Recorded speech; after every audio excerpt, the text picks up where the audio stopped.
Arthur Dayne had always believed that the measure of a knight was not in the songs sung of his glory, but in how he conducted himself in the silence between battles. Even before dawn broke over the Tower of Joy, he knew there would be blood. When he strapped on his famed white cloak and fastened Dawn to his side, he understood that it might be the last time he ever did so. Rhaegar Targaryen, his friend, his prince, was dead on the Trident, and with him most of the hopes for House Targaryen. The Kingsguard's vow did not waver for that. Arthur had pledged his life to protect the royal family, and though Rhaegar had fallen, there was still Lyanna Stark hidden away, about to give birth to a child the realm would not understand. Yet duty was duty. In the still of that fateful morning, Arthur stood beside his sworn brothers, Ser Oswell Went and Lord Commander Gerald Hightower. The tension in the air was like a drawn bowstring as the small band of Northerners approached. Ned Stark led them, grief forging new lines across his face.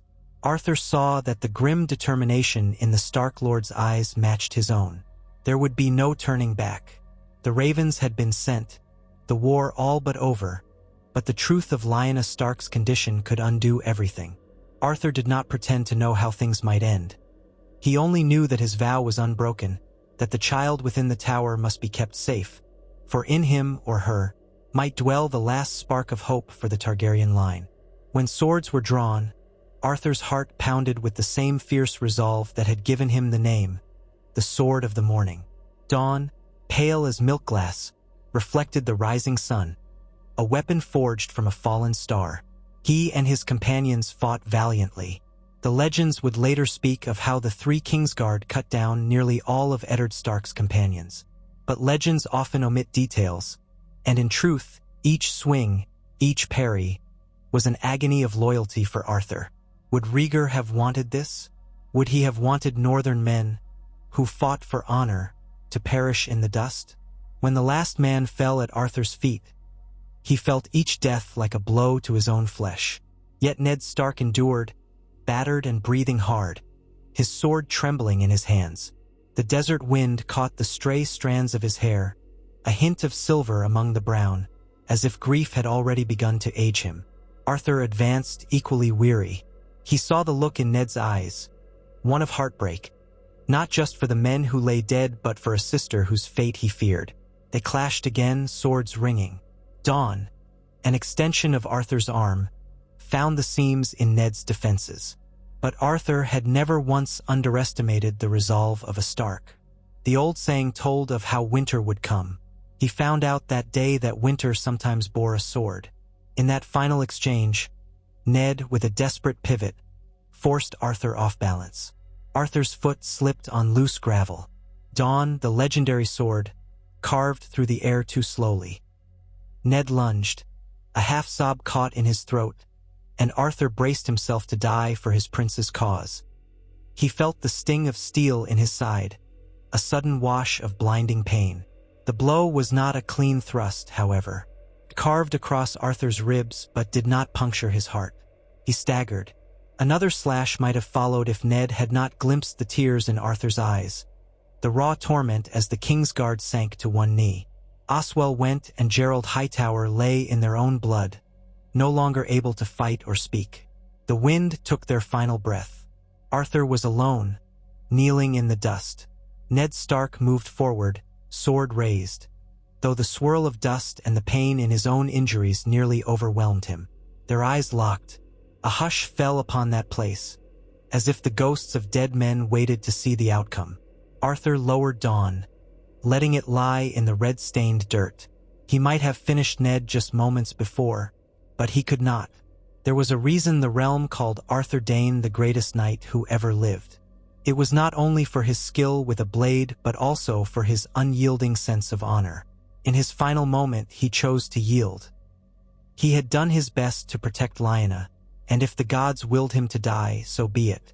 But Ned Stark was no butcher. He was a man of honor in his own right.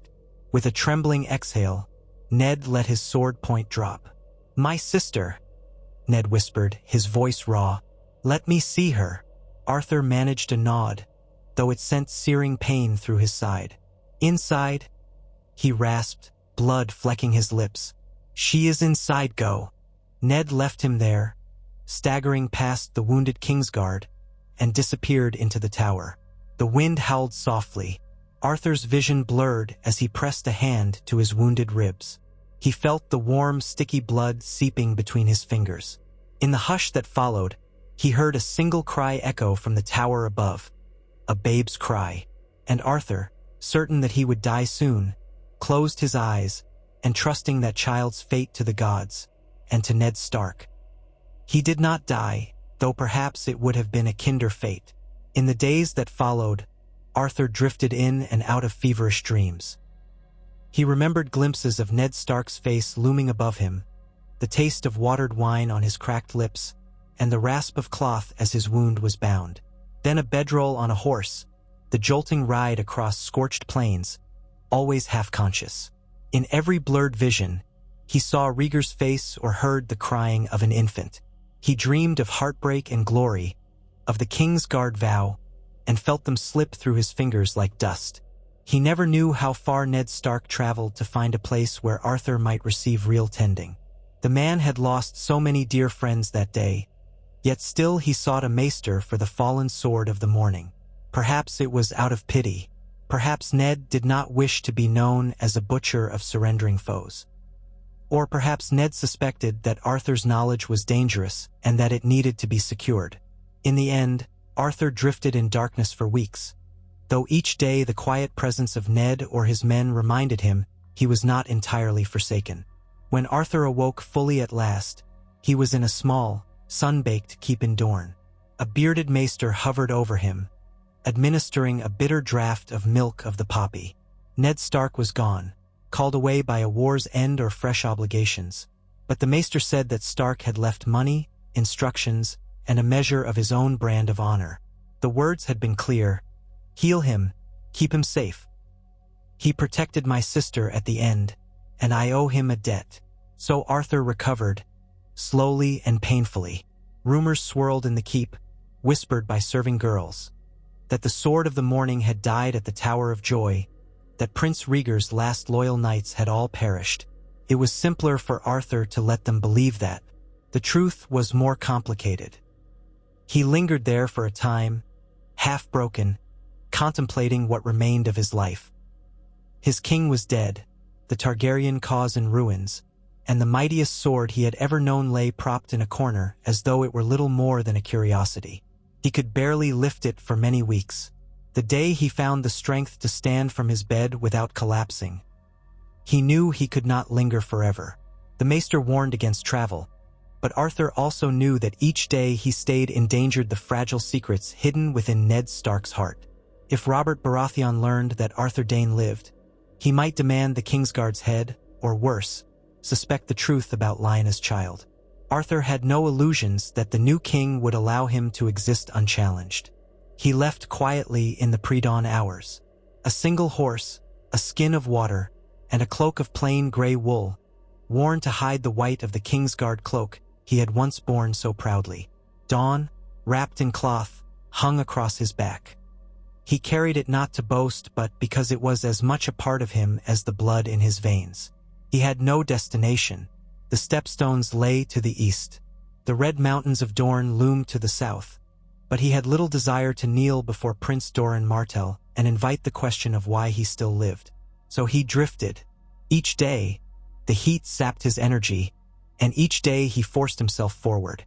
He thought of Ash-Era, his beloved sister, gone from the world under tragic circumstances. He thought of Elia Martell, murdered in King's Landing with her children. He thought of Rhaegar, who had believed in prophecy and the coming of a promised prince. It seemed all of them were gone. Arthur alone remained, purposeless, a sword without a master. Time passed in a haze of dusty roads and half-remembered in rooms. He soon discovered that the presence of Dawn alone, if recognized, would condemn him. Fearing it might be recognized, he kept it wrapped at all times, passing it off as an old war sword not worth unsheathing. Occasional brigands tried to rob him. On each occasion, with quiet reluctance, Arthur bested them. He left them alive if possible, for the songs of knighthood still echoed in his mind. What good was being the Sword of the Morning if he simply stained that legendary blade with more blood? When at last he reached the coast of Dorne, near Sunspear, he lingered among the docks. Spies might frequent the area, or so he feared, but he had no better plan than to catch a ship and vanish from Westeros altogether.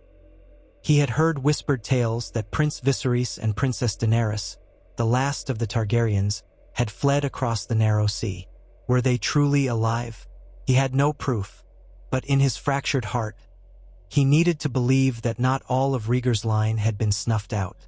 Perhaps, if he could find them, he could fulfill some remnant of his oath. So, he bartered what little coin he had left for passage on a merchant cog heading to Braavos. The ship stank of salt fish, and the captain was a surly fellow. Arthur told no one his real name. He was simply a quiet, gaunt man who slept on the deck at night and kept a long, cloth-wrapped bundle always at his side. Braavos was a labyrinth of canals, fogged streets, and brine-scented air. Arthur arrived with no friends, no knowledge of how to navigate the foreign city. Yet he was determined. In every tavern, he heard contradictory rumors. That Viserys Targaryen was hidden in Pentos, or that the boy and his sister had perished in some storm. Arthur gleaned only that Illyrio Mopatis, a magister of Pentos, was the one rumored to keep the Targaryen exiles under his roof. Unsure of what else to do, Arthur found a Braavosi sell-sale willing to take him to Pentos, in exchange for what little coin he could earn by working as a guard during the voyage. The crossing was short but tense. The seas were rough, and Arthur found that old wound near his ribs ached fiercely in the damp air. His strength was returning, though never quite as swift or tireless as he had been in the prime of youth. On deck, between chores, he would unroll Dawn in secrecy, practicing the forms of swordsmanship he had mastered as a boy in Starfall. The swirl of the blade was a comfort and a sorrow. He was alone now, with no audience, no noble cause, only the muscle memory of lethal skill. He told himself that if he could just find Viserys and Daenerys, he might find purpose anew. Upon arriving in Pentos, he melted into the city's sprawl of domed palaces and mosaic floors. Word of Illyrio Mopatis was easy to discover. He was a wealthy, influential man. But approaching his manse was far more difficult. Arthur did not know how to request an audience, let alone how to explain his presence. So he bided his time, quietly laboring at the docks, ears always attuned to gossip. He learned that Viserys was indeed under Illyrio's roof, along with his younger sister, Daenerys. He also learned that Viserys was called the Beggar King by many, a proud youth haunted by a father's madness and a lost throne. Arthur suspected the boy's temperament might be as mercurial as the rumors suggested, and he wondered how best to approach. He waited for an opportunity, and it came in a manner that tested his vow. Late one evening, he observed a cluster of ragged bravos following a cloaked figure moving through a side street near Illyrio's manse. The figure was small and moved with careful grace. Arthur felt a tug of recognition. He had once protected a Targaryen princess and queen. This could be Daenerys. The bravos were armed with cheap knives, and their drunken jeers echoed along the canal. Arthur's heart pounded. He could not let harm come to Rhaegar's sister. Even if it endangered his identity, his vow commanded him to protect her. He followed. When the bravos made their move, Arthur stepped forward. Dawn gleamed like ghostly fire in the moonlight as he parried a stabbing blade. His old skill, half-honed by months of longing, flared to life. He disarmed one bravo with a swift flick of the wrist, knocked another unconscious with a strike of the hilt. The third ran. The conflict was over in mere moments, and the cloaked figure stood trembling. Arthur lowered his sword, heart hammering, and slowly bowed. "You have no need to fear," he said gently, though he kept the cloak's hood low over his own face. "Are you hurt, my lady?" The figure lifted the cloak's hood, revealing not a woman but a boyish face with the faint lines of bitterness about the eyes. Viserys Targaryen. His white blonde hair, grown too long, tumbled around a face that was as much haughty as it was fearful. He clutched a small coin purse, presumably meant for some midnight errand. "Who are you?" Viserys demanded, once he recovered from his shock. His tone was imperious, but Arthur could see the flicker of gratitude behind it. Do you know who I am? You will address me properly." Arthur steadied his breathing. He realized that by stepping in, he might have revealed more than he intended, but there was no going back. He bowed his head, remembering all the times he had sworn fealty to the blood of the dragon. "I know who you are, my prince," he said quietly, using the title deliberately. "I offer my protection and my sword." Viserys eyed him suspiciously. "You speak like a Westerosi knight," he said. "And that sword, where did you come by such a blade?" His gaze flicked to Dawn, which Arthur had lowered but not resheathed. Even in the dim alley, the sword's pale sheen was unmistakable. Arthur considered lying, but his vow weighed heavier. He bowed again. "I am Arthur Dayne, once sworn to your brother Rhaegar as a Kingsguard." A hush. Viserys took a step backward. His eyes went wide with both alarm and fascination. "Arthur Dayne is dead," he whispered. "He fell at the Tower of Joy. My brother's loyal knights all died. I've heard the stories." Arthur watched him closely, seeing the confusion war with longing. The young man wanted so desperately to believe in a champion, in a symbol of the old times. "I survived," Arthur said, keeping it simple. "I served your family as best I could then, and I wish to do so again if you will have me." A moment passed in thick silence. Viserys glanced at the unconscious bravos on the ground, then at the sword, then at Arthur's guarded expression. Slowly, a smile curled on his lips, a cruel little smile that did not quite reach his eyes. "Then you will come with me," he said, as though it were an imperial command. "I will decide what to do with you once Illyrio has confirmed who you are." That was how Arthur entered Illyrio's manse, under the watchful suspicion of guards who recognized that no mere hedge knight carried a sword of such renown. Illyrio Mopatis was a large man, rings on every finger, a cunning glimmer in his eyes.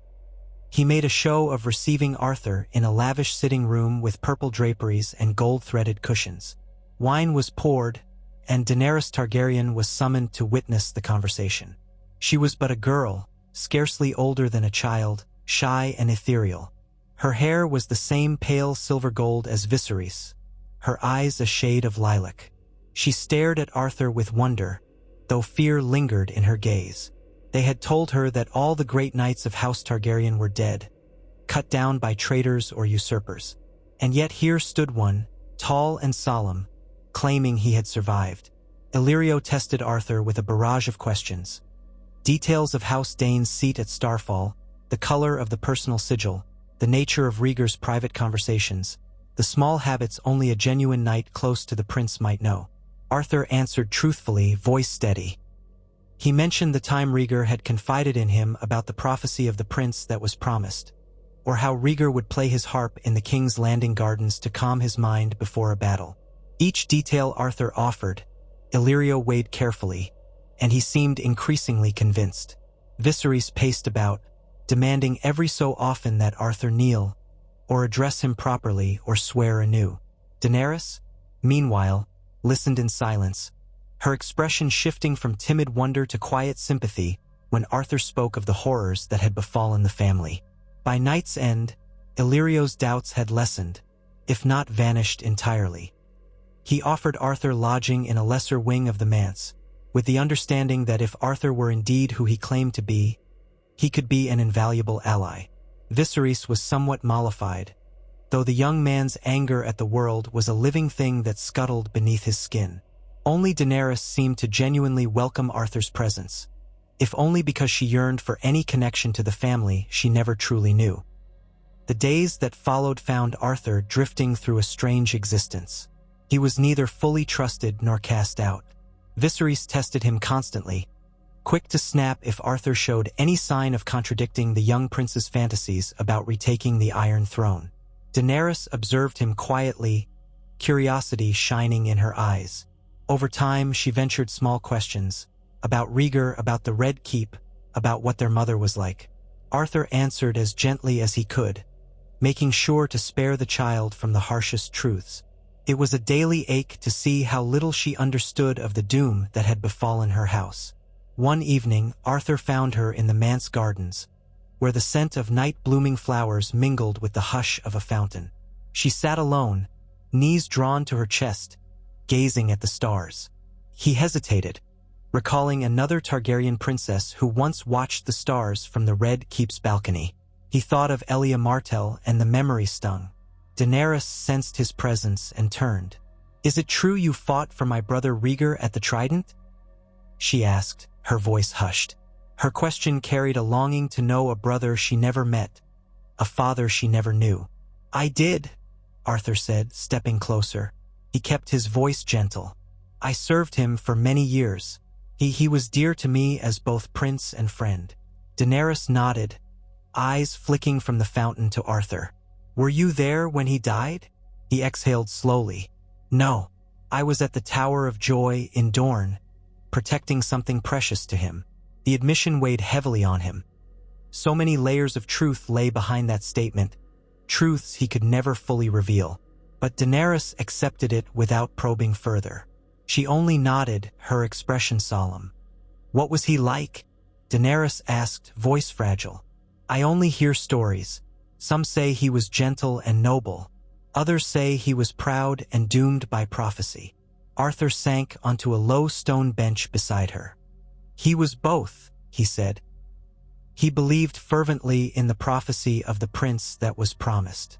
He studied ancient books and performed in secret so many acts of kindness and reflection that people rarely saw. He was also a warrior when duty demanded it. Above all, he was torn by the knowledge that the realm was in danger, from within and without. He made choices that some would not understand. Daenerys listened, eyes shining with quiet tears. "I wish I had known him," she whispered.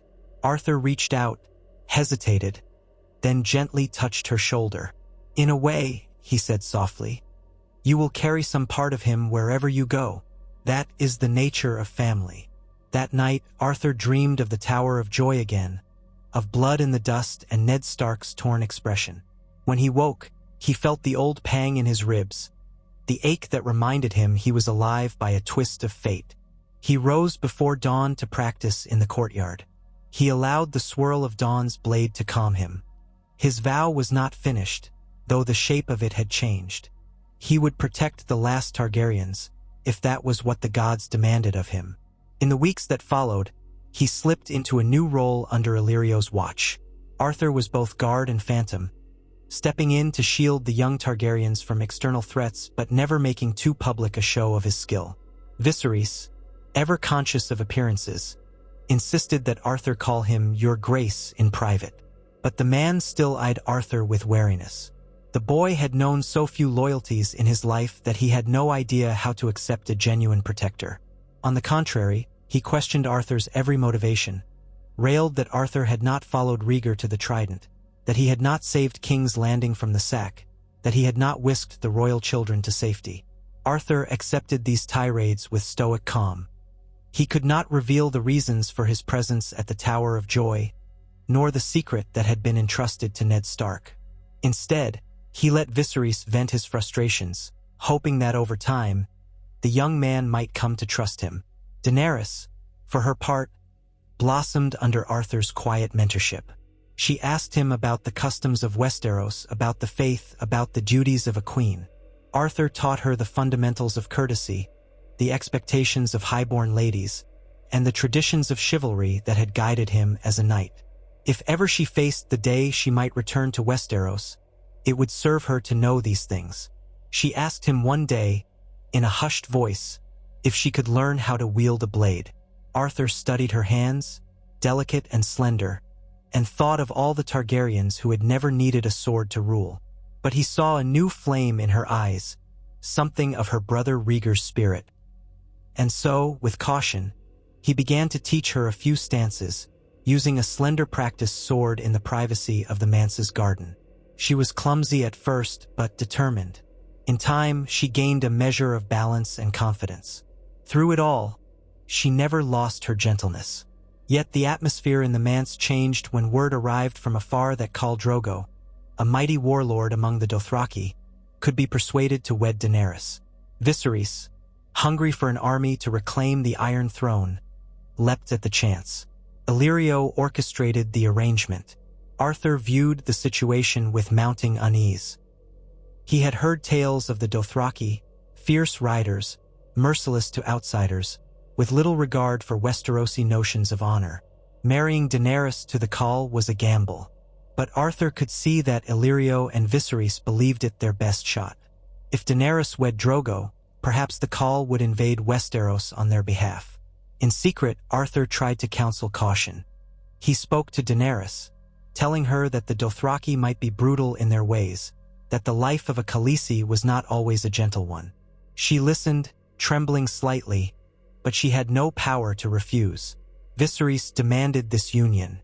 Illyrio insisted it was the surest path. Arthur had no official station to block it. So, when the day came and Khal Drogo arrived in Pentos, towering over all around him, braided hair swaying past his waist, Arthur stood with Daenerys and tried to lend her what comfort he could. She was frightened but resolved. Viserys, simmering with ambition, seemed almost drunk with the possibilities. The wedding took place on the shore under the open sky, following Dothraki custom. Arthur wore a plain tunic, his sword concealed. He watched from the edge of the gathering as Daenerys became Drogo's bride.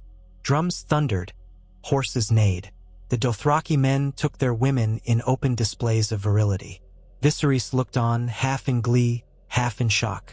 When it was done, Daenerys moved to the Khal's side like a small moon orbiting a massive sun. Illyrio and Viserys departed soon after, each believing that Daenerys would persuade Drogo to mount an invasion of Westeros. Arthur was left with a choice. He could remain in Pentos, or he could follow Daenerys. For him, it was not a choice at all.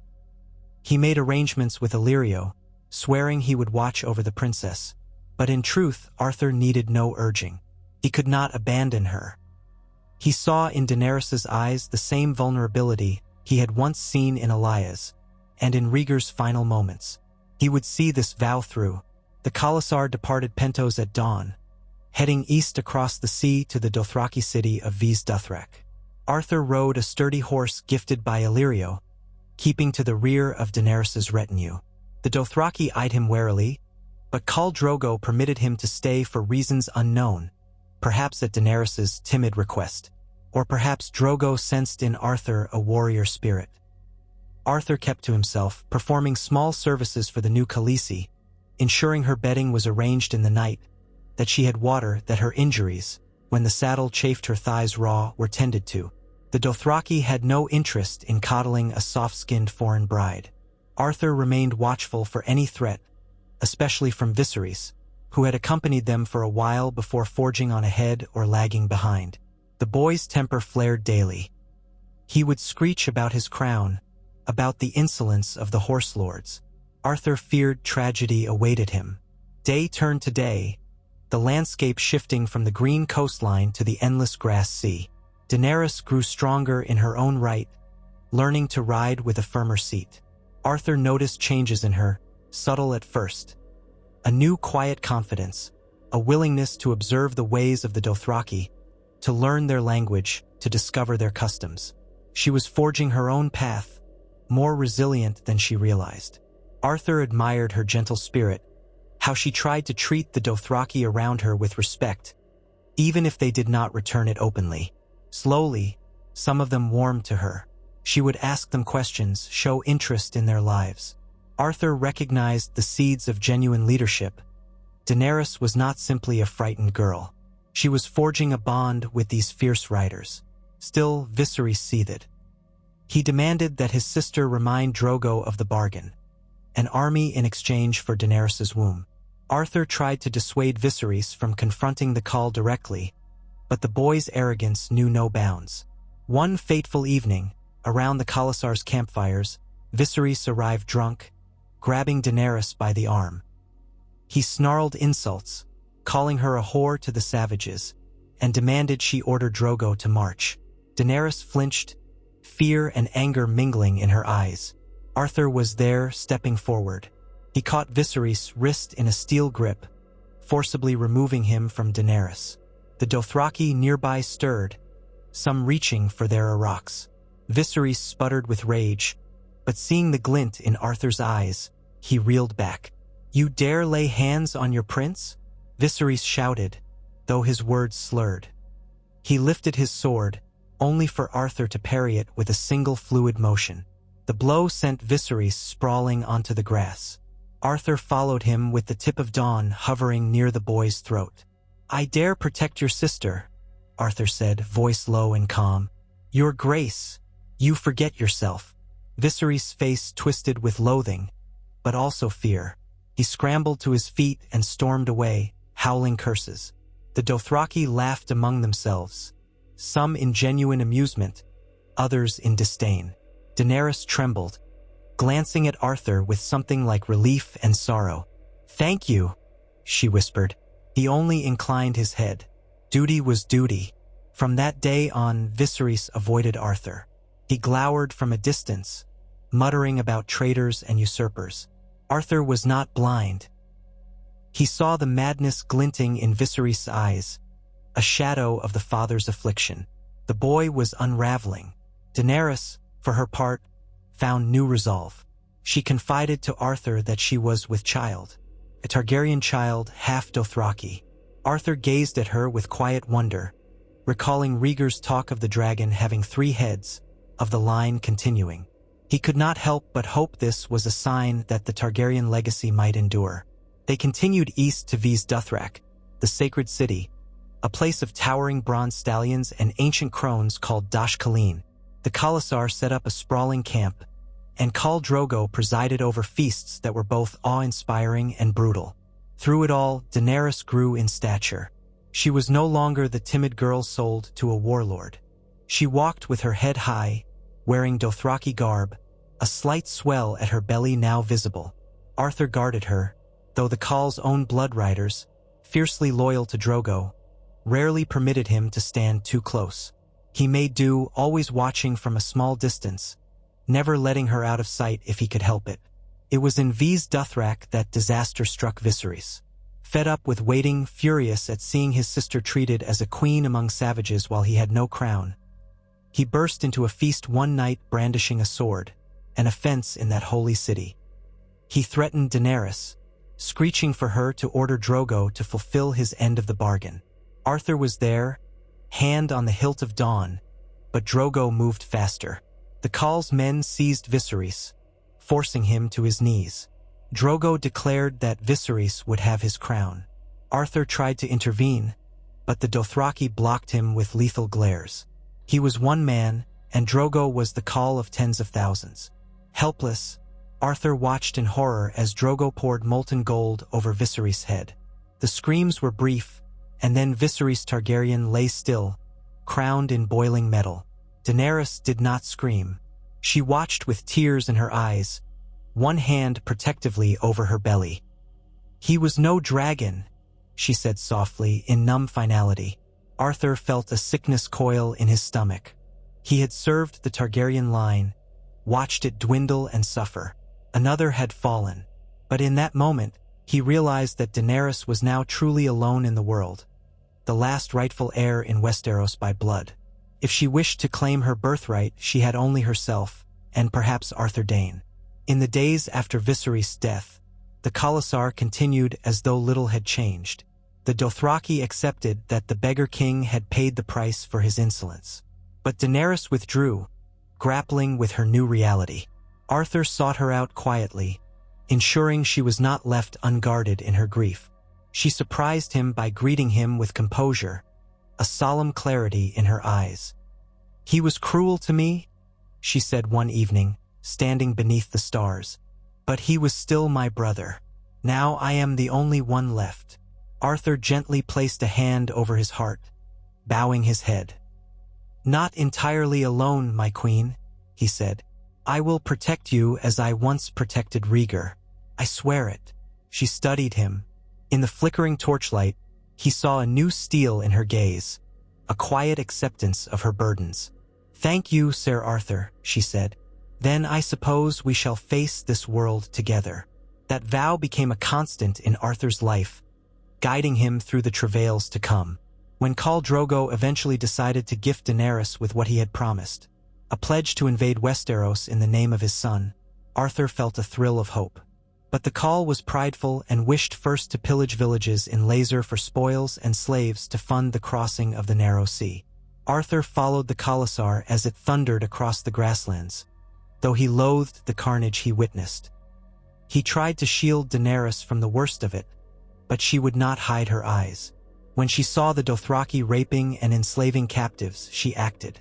She commanded them to stop. Arthur realized that might provoke the Blood Riders, but Daenerys was insistent.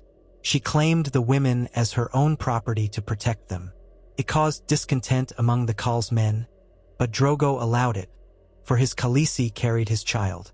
Arthur recognized a true queen's heart in Daenerys then. She was forging her own moral code, not simply adopting Dothraki brutality. He stood with her when the warrior Mago challenged her interference. The man demanded that Drogo put Daenerys in her place, but Drogo fought Mago himself, slaying him with savage grace. It was a victory overshadowed by the wound Drogo received. A mere scratch, or so it seemed. Arthur, remembering his own near-fatal wound, grew anxious. Wounds could fester quickly in these hostile lands. In the nights that followed, Drogo's scratch worsened. Fever overcame the Khal. Desperate to save her husband, Daenerys turned to a godswife among the Lazarene captives, Meereen Maz-Dur. Arthur, uncertain of the woman's motives, voiced his concerns, but Daenerys was determined to save Drogo. She allowed the woman to perform blood magic. Arthur hovered near, sword unsheathed, but the dark ritual confounded him. Screams, shadows dancing in the tent, the smell of blood. Outside, Drogo's blood riders grew furious, blaming the foreign witch for dark sorcery. Daenerys collapsed in pain, the pangs of labor coursing through her prematurely. Arthur tried to carry her away from the chaos, but she insisted he take her into the tent, believing that Meereen Maz-Dur might save her child as well. He obeyed, though dread clenched his heart. Inside, the tent was a swirl of chanting and unnatural shapes. The air reeked of death. Arthur gripped Daenerys' hand and willed her to stay conscious, to stay alive. He saw glimpses of half-formed shadows writhing in candlelight. He heard Miri's incantations in a guttural tongue. The world spun. When he woke from the swirl of horror, it was morning. Daenerys lay unconscious in the tent. Meereen Maz-Dur stood with red-stained hands, face set in grim triumph or resignation. It was hard to tell. Drogo lay motionless, breathing but blank-eyed. Daenerys' child was gone. The babe had died, twisted and stillborn, the price of the blood magic. Arthur felt a hollow sickness deeper than any he had known. The day Rhaegar fell, the day Ash-Era died, none of it compared to the raw heartbreak of seeing Daenerys wake to find her husband a husk and her child gone. Grief changed her. Daenerys walked the camp like a specter, half-dressed in black and silver, hair wild in the wind. She refused to let Drogo live as an empty vessel, commanding a right to end his suffering. Arthur watched as she pressed a cushion over the Khal's face in a final act of mercy. A hush fell over the Khalasar, which had largely scattered by now, only a small handful remaining near her. Arthur stood at her side, battered by sorrow, uncertain how to comfort her. That evening, Daenerys ordered a great pyre built for Drogo. She placed the dragon eggs, gifts from Illyrio, among the flames, along with the witch Meereen Maz-Dur, who was bound. Arthur watched in silence as Daenerys, her face streaked with tears, declared that only death could pay for life. He did not understand her plan. No one did. But as the pyre roared to life, Daenerys walked into the flames. Arthur lunged forward in horror, intending to pull her out. The heat drove him back, scorching his face. He stumbled away, helplessly crying out for her name. The flames soared high into the sky. When dawn broke, the pyre's embers smoldered. Arthur approached, heart pounding with dread. He expected to find only ashes. Instead, he saw Daenerys standing amid the embers, naked and unburnt, 3 hatchling dragons crawling upon her shoulders. The newborn creatures squeaked and clung to their mother's flesh. Arthur's breath caught in his throat. The Dothraki who had remained fell to their knees. Even Ser Jorah Mormont, who had appeared sometime during the journey, knelt in awe. Arthur, that fabled knight, sank to one knee as well, tears stinging his eyes. He beheld a miracle. Daenerys Stormborn, unburnt, mother of dragons. In that moment, any doubt that lingered in him vanished. She was no ordinary princess. There was power and destiny bound to her, more than he could have imagined. She stood there, hair burned away, body streaked with ash and soot, but alive. The small dragons spread their wings, squealing in the newborn dawn. Daenerys's voice cut through the hush like a blade of prophecy. "They shall not harm me," she said softly. "They are my children." Then she turned those pale eyes on Arthur, and he saw something that reminded him so fiercely of Rhaegar that his heart twisted. Determination, purpose, a sense of destiny. Time moved strangely after that. The scattered Khalasar reformed around Daenerys, though it was smaller now, only those who believed in her or had nowhere else to go. Word spread of a Targaryen woman who had birthed dragons. Curiosity and fear began to ripple across Essos. Arthur, for his part, found new purpose in protecting Daenerys and her hatchlings. He joined her inner circle with Ser Jorah, though tensions flared at times. Ser Jorah found it difficult to understand Arthur's unwavering devotion. The exiled knight questioned if Arthur might have some hidden motive. Arthur only responded that his vow was older than Ser Jorah's knowledge of such things. Daenerys led them east, away from the Dothraki Sea, seeking refuge in the city of Qarth or beyond. The journey was harrowing. Deserts of red sand, blistering heat, supplies running low. At night, the dragons would cry, small and hungry. Daenerys refused to show despair. She pressed onward, forging her path through cunning, alliances, and the slow cultivation of her dragon's strength. Arthur watched in wonder as she grew more adept at commanding the small creatures, feeding them raw meat, speaking to them in the Valyrian tongue. She named them Drogon, Regal, and Viserion. "For the ones I have lost," she explained, voice trembling. In Qarth, Daenerys navigated a den of serpents. Wealthy warlocks, merchant princes, and sly courtiers. Arthur shadowed her through every gilded corridor, hand on Dawn's hilt. He rarely spoke, letting Daenerys's grace and Ser Jorah's counsel shape their diplomatic overtures. But when threats arose, like Piet Pri, the warlock who desired the dragons, Arthur stepped forward. His sword, the famed Dawn, still commanded a certain aura of legend even in far-off Qarth. The warlocks soon learned not to underestimate Daenerys's guardians. Eventually, betrayal forced them to flee Qarth as well. They embarked on a stolen ship with a makeshift crew. Arthur found himself once again upon the sea, this time crossing the Jade Gates in pursuit of rumored armies for hire, unsullied in Astapor, second sons in the disputed lands.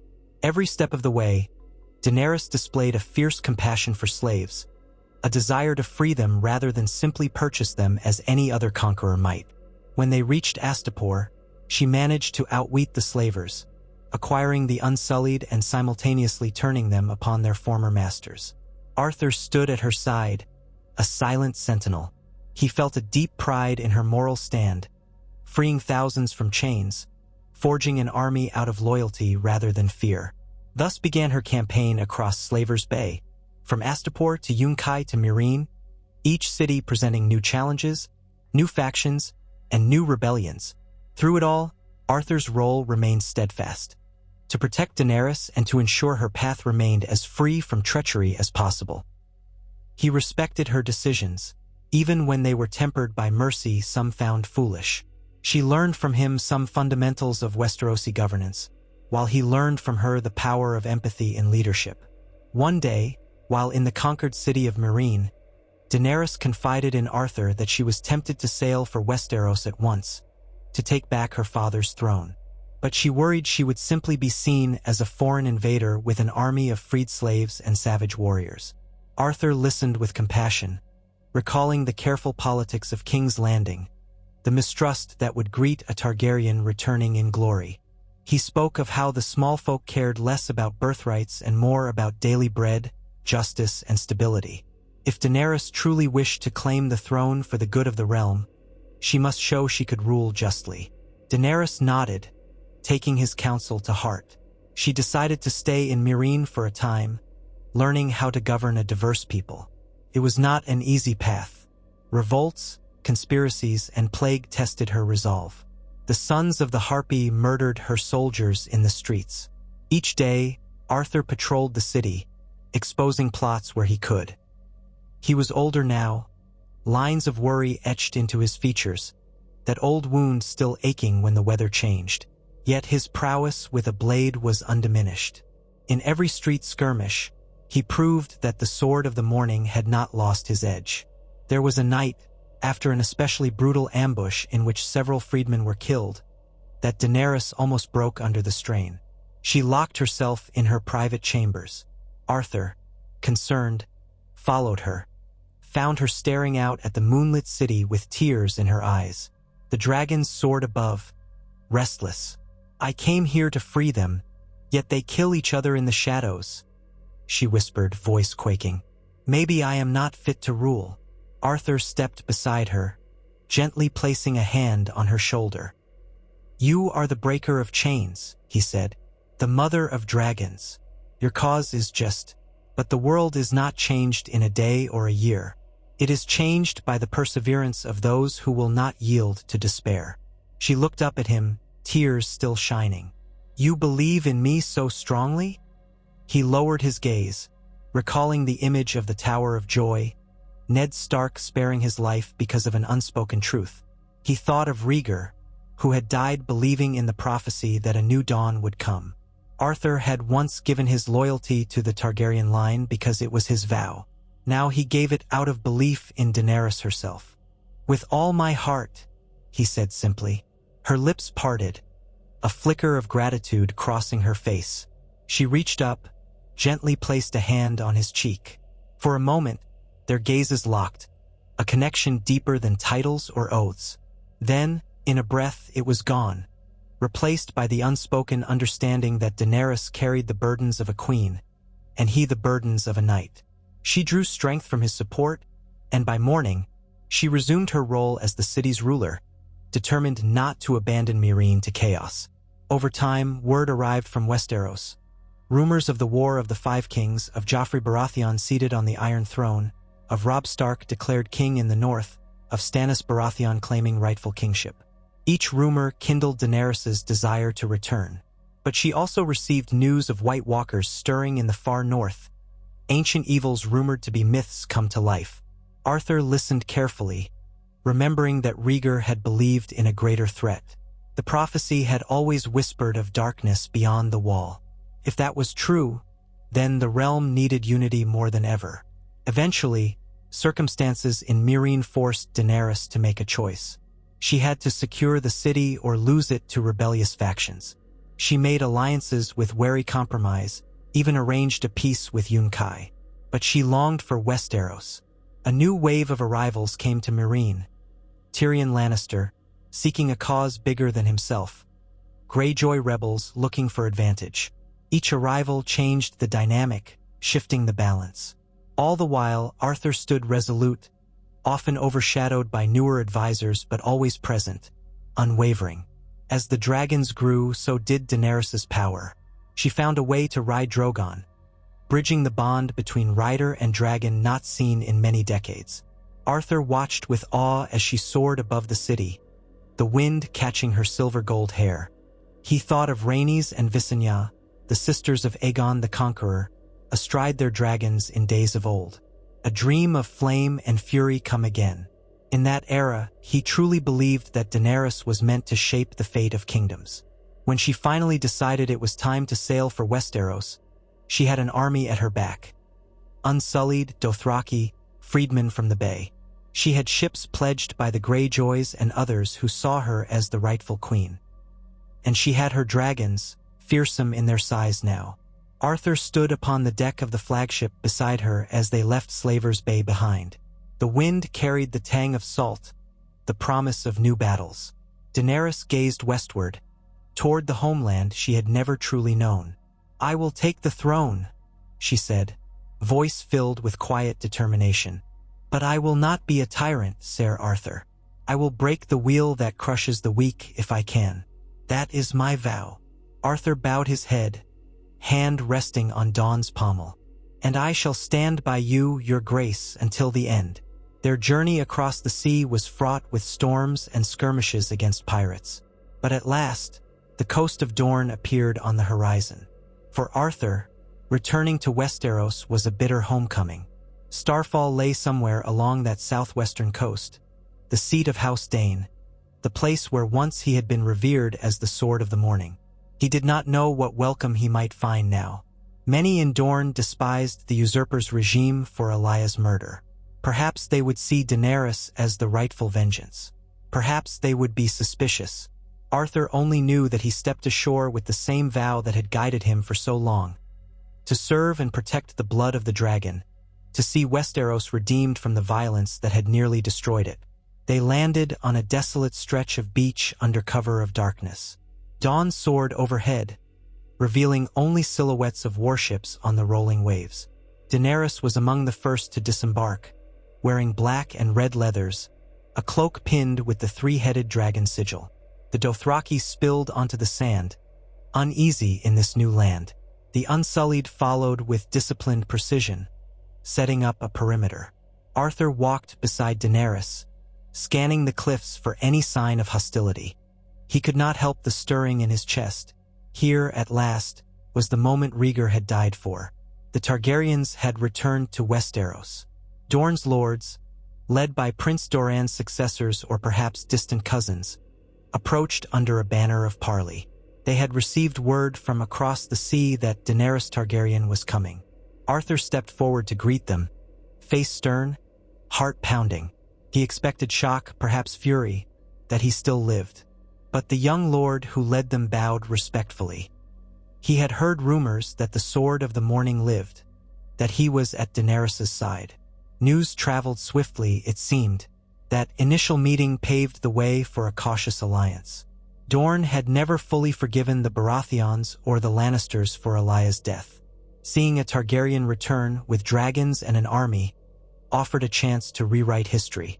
The Dornish agreed to host Daenerys in Sunspear to hear her claims. Arthur found himself navigating old corridors, stepping over mosaic floors that conjured childhood memories of visits with his sister Ashera. The ghosts of the past weighed heavily. In the days that followed, Daenerys held court in Sunspear's sun-drenched halls, forging alliances with the Dornish nobility. Some houses pledged their spears to her. Others withheld judgment, waiting to see how the rest of Westeros would react. Word soon arrived that King's Landing was in tumult. The Lannisters held power precariously, with Cersei on the throne after her sons' deaths. The North was ravaged by war against the Boltons, though rumors claimed that a Stark had reclaimed Winterfell. The Tyrells had been struck by tragedy, losing most of their family in a disastrous explosion. The realm was fractured and bleeding. Daenerys saw her chance. She dispatched envoys to the Stormlands, the Reach, the Vale, and beyond, offering alliances or peaceful submission. Some responded favorably, tired of Lannister rule. Others prepared for war. Meanwhile, she marched with her combined forces, heading north and capturing key strongholds with relatively little bloodshed. Arthur rode at her side, advising her on terrain and local customs where he could. As they advanced, Daenerys' dragons struck terror into the hearts of those who opposed her. Yet she tried to avoid wanton destruction, remembering how the Targaryens of old had burned entire armies. That was not her way, not if she could help it. King's Landing soon loomed in the distance, a sprawling city of red walls and twisted streets. The last time Arthur had been here, the Lannisters had sacked it. Now he returned at the head of a new Targaryen host. Daenerys established camp outside the city, sending terms to the queen. She promised a peaceful transition if Cersei would surrender. Cersei refused, vowing to fight to the last. The city prepared its defenses, scorpions mounted on the walls to repel dragons. A siege began. The city's gates were sealed. Tension crackled in the air. Daenerys grew impatient, seeing the suffering of small folk trapped within. She hated the idea of starving them out. Some among her advisors urged her to unleash the dragons, to burn the Red Keep and force capitulation. Arthur counseled restraint, recalling the horrors of the past. "Your father was the Mad King," he reminded her gently, though it pained him to speak ill of a Targaryen. "Do not let them say you are the Mad Queen. Win them through your mercy if you can."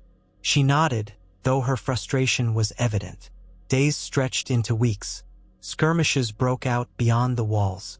Some common folk tried to flee, only to be turned back by Lannister guards. The city seethed like a wounded beast.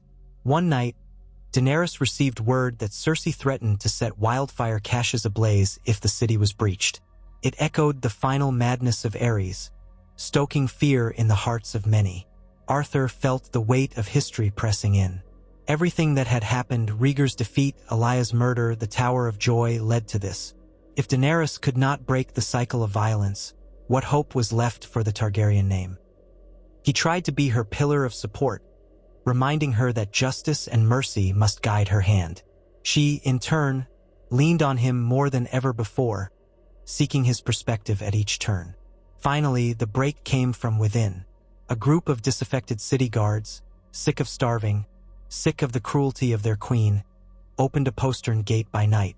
Daenerys's men poured inside, swiftly capturing guard towers. By dawn, the city was half taken, the gates thrown open. The Lannister holdouts retreated to the Red Keep.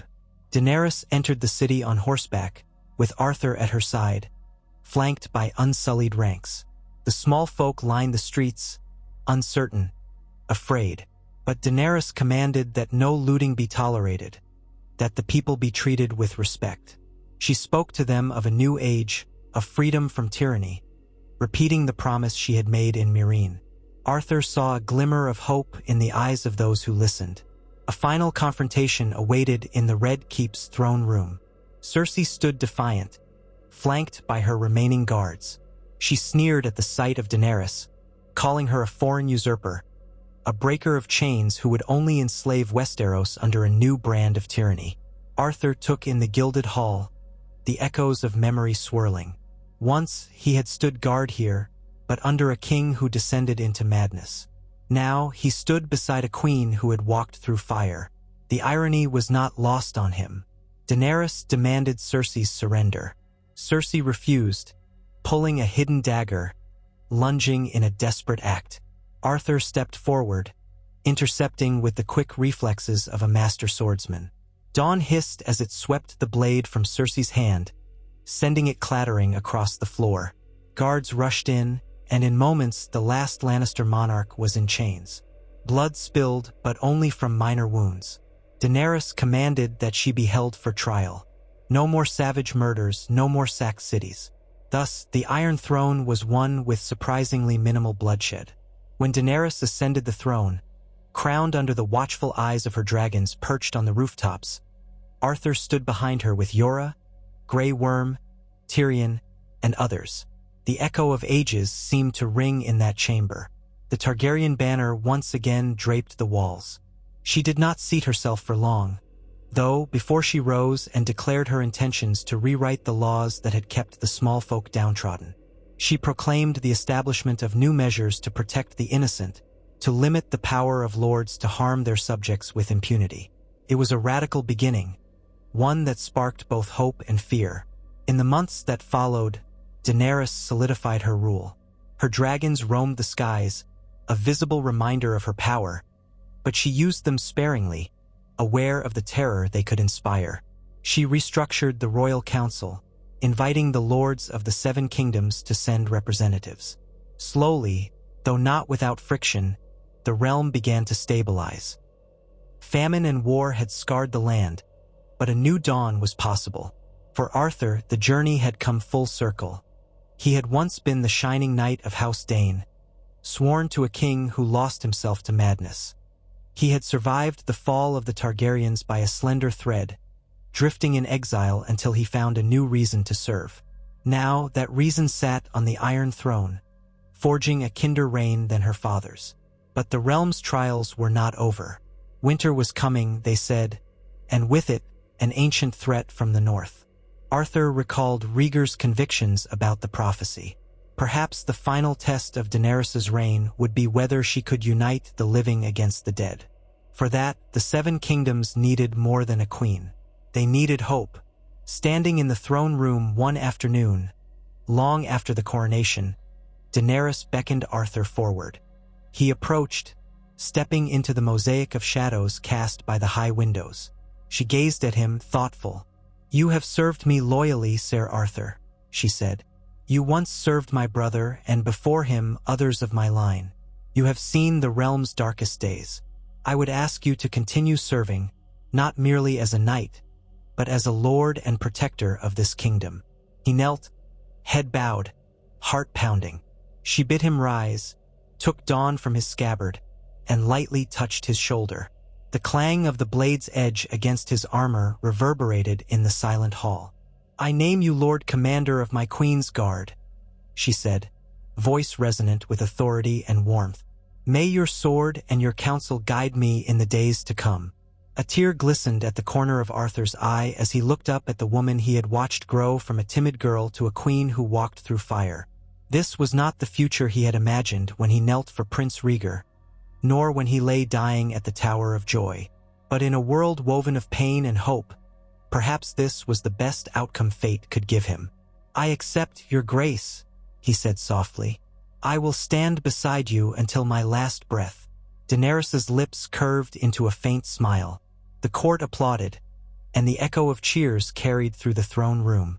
Outside, a dragon roared, its cry rippling across King's Landing. Arthur felt an answering roar in his chest, a sense of fulfillment that, at last, the vow he had taken so long ago, to protect the Targaryen blood, might serve a just future. The realm had a queen determined to heal its wounds. Darkness loomed beyond the wall, but for now, in the heart of the Red Keep, a spark of light persisted. And so Arthur Dayne lived, a legendary knight reborn in the service of Daenerys Targaryen, the unburnt mother of dragons. History would record the improbable story of how the Sword of the Morning survived the fall of his king, wandered as a phantom, and found his purpose again at the side of a queen who sought to change the world. Songs would be written of the knight who walked through heartbreak and despair to emerge as an enduring symbol of chivalry, loyalty, and hope. And in that new age of dragons and winter, the presence of such a knight stood as a reminder that honor could triumph over ruin, that even a realm steeped in bloodshed could find, in time, a path to the dawn.